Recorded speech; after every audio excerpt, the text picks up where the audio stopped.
Ready. Yeah, if you get pushed into the walls, just use your board as a shield against the rock. Okay. That's something I've noticed, and the more I try other sort of sports like within water, I feel like it makes me a better surfer.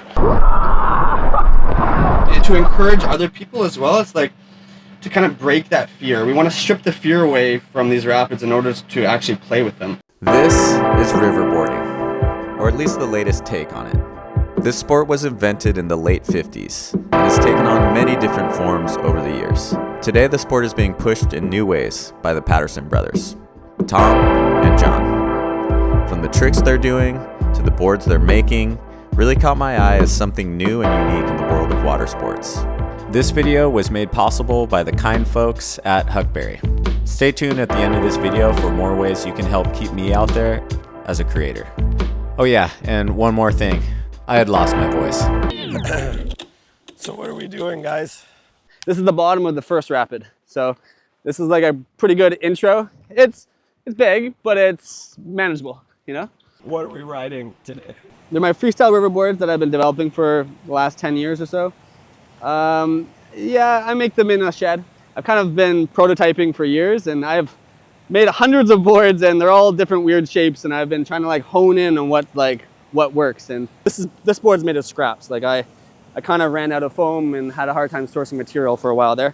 But the handles are directional, so hold on to that. So they're meant for safety. So pulling like this, I can pull people into eddy, right? Yeah. So it's like kind of like a rope. So I can like, in a pinch, I can reach it out to someone and pull them back in.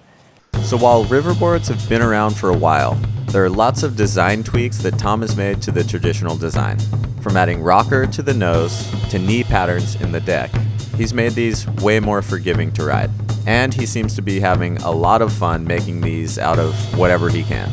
Basically, it's the same plastic on the bottom that dog sleds use. So our plan for today was to drift through a majority of the rapids. A little sampler plate, if you will, to give us a good sense of all the different features this river had on offer.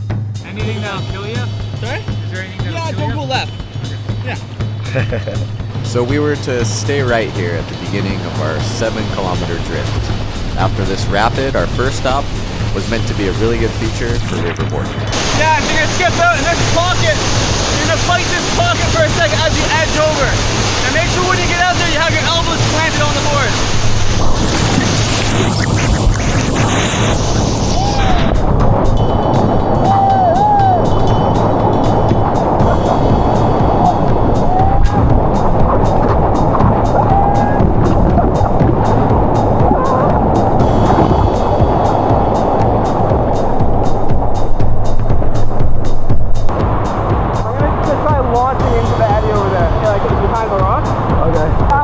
What I'm gonna do is it's pretty spicy, so you might not want to like. Okay.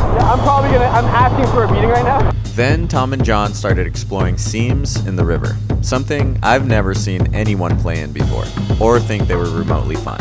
Seams are where fast and slower water meet, and depending on how the river banks around a corner or off of an underwater structure, these seams can sometimes drag you down. Usually you're trying to get away from these seams and avoid them as best you can, but these guys are actively seeking them out and have even gone as far as given this activity a name, squirtboarding.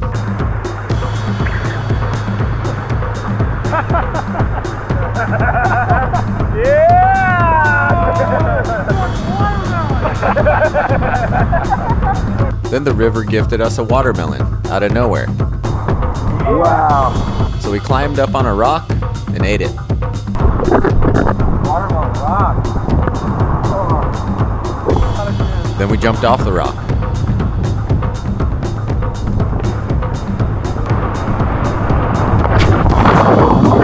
Right into one of the biggest rapids of the drift. Stay calm, hold your breath.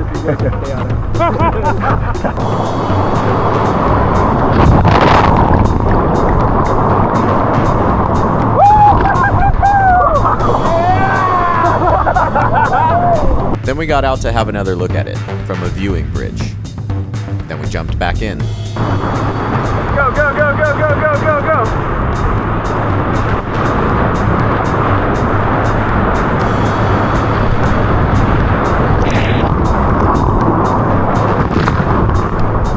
Then we hit another little feature where I got my longest ride.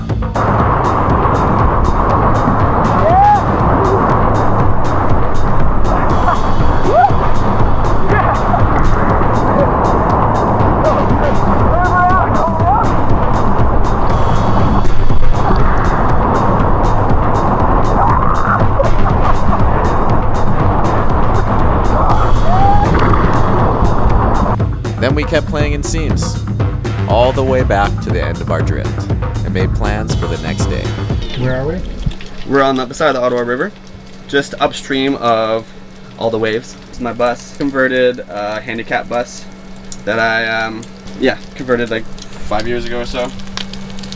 Yeah, I'm just making some French toast. Got maple syrup, fresh eggs from the chickens. I got lots of berries and fruit. So yeah, it's a Canadian thing. Just maple syrup on everything. You know what?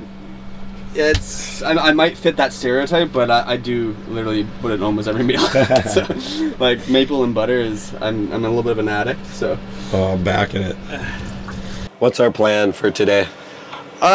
I mean, ideally we would go out and hone in on some of the stuff we did yesterday. Like the water is kind of hovering at just under 6. I was really hoping that rain we had just before you came would have spiked the water levels up, so we have like a whole new array of waves. You know, it's like we don't really have any like big stand-up waves for you right now, but I mean, there's a lot of fun play to do. Yeah. Like if there's waves that look fun to surf, I think I'll try that. You know, I'll like. But I think for the most part, I just want to keep riverboarding today and like hitting that and getting better. I think that some of the tips from yesterday, like I feel like I would like to apply. I'm going to bring my board, but I'll mostly be riverboarding. Like if we come across like that wave yesterday that we started at, I think I'd probably try to surf a couple. And I think you should. Honestly, man, that's respect. I think people are just stubborn to the discipline that they've learned, you know? And it's like the same way that like people that are coming and wanting to collaborate, but they don't want to riverboard, they just want to surf. It's like, okay, that's fine, but like I want to show you how I approach these waves first, just safety wise, so I can show you the landscape, you know.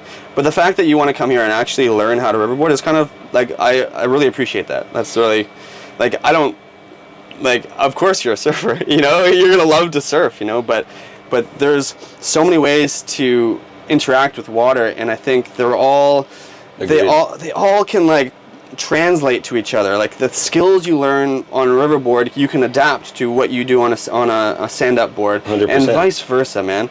Cheers, man. Yeah, Thank dude. you. Thanks for breakfast. I'm excited. Anytime, for dinner. dude. Oh, perfect fuel. Like I just unfortunately don't have a ton of seating. I guess you seats right there, but I don't usually have guests at the bus. So Thanks for having us. yeah, no worries. So the plan we landed on was to go pick up canoes. Here we go. First canoe I've ever carried. There you go. Where am I going? Load up all the different surf craft and head back to the first wave we riverboarded yesterday. You gonna go riverboard or surfboard first? I'm gonna go riverboard first. Okay. Start with what I did yesterday. Yeah. Get a couple things, then I'll jump on my board. Okay.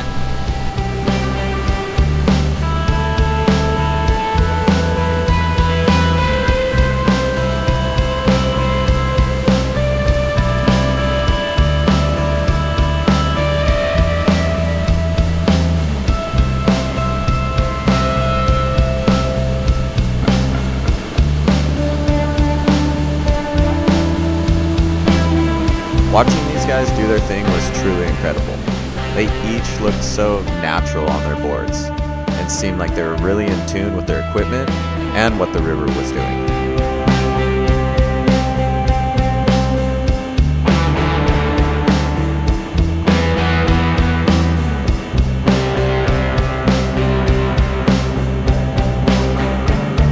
I, on the other hand, still had a lot of things to figure out.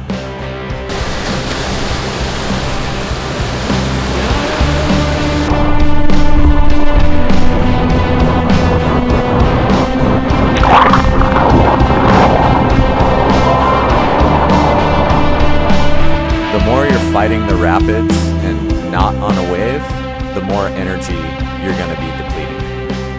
Yeah, so you slide out, and then as soon as you start feeling yourself looking back, you want to get that weight forward.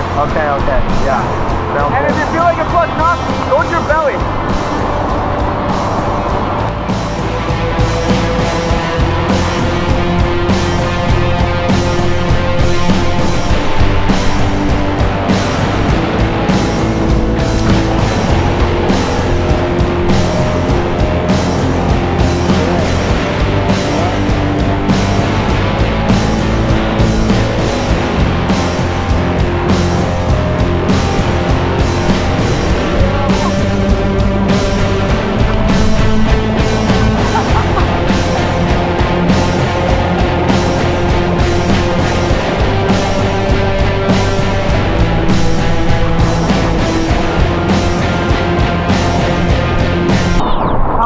Thank you guys. Yeah, man. Well, I get by with a little help from my friends. Yeah. While I wouldn't say I had gotten this by any means, the level of help and insight these guys offered was impressive. This wave was tricky, a lot of water moving downstream, and not a big area that had energy to keep you on the wave. So while I still had some energy, I wanted to see if it was possible to stand up on a few.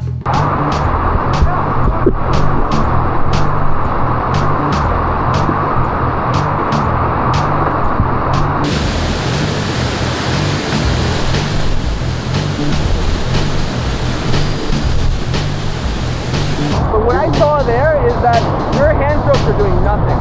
But if you get weight forward, I think you might be able to stick it. I would say go out, try to surf on your belly, get your weight forward. Once you're hovering, then go stand up.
I was trying to do too much. Can't fight the river. Dude. Can't fight the river. Dude, I mean, you gotta go with it. yeah, man, like, That's sick. it's the same rules apply to riverboarding. It's like you gotta get that weight forward and you gotta get that hands on your. That's why we can surf things like hikers can't, because they can't get their weight to their feet. Yeah. That's so sick. Dude, I learned, you taught me something new. Like, You basically caught the second one too. I think you can surf that one now. I think I could. This literally My could leash be, came off. This literally could be the secret to open up all the waves for I think so. I think you're right. I think that like totally like unlocked so many things for me. That was sick. Thank you. This is exactly why I love coming to places like this and linking up with people like Tom and John. No expectations, just diving into their world. You never know where your next breakthrough is going to happen. Then sure, this wasn't the biggest river wave ever, or the easiest, but it taught me something I don't think I would have learned otherwise. I've been surfing rivers for close to a decade now, still bringing my ocean paddling into every single one. But here with Tom and John, they pointed out I might not have needed to paddle and work so hard. It's more about weight distribution than paddle power. Funny how it takes years for something that simple to click.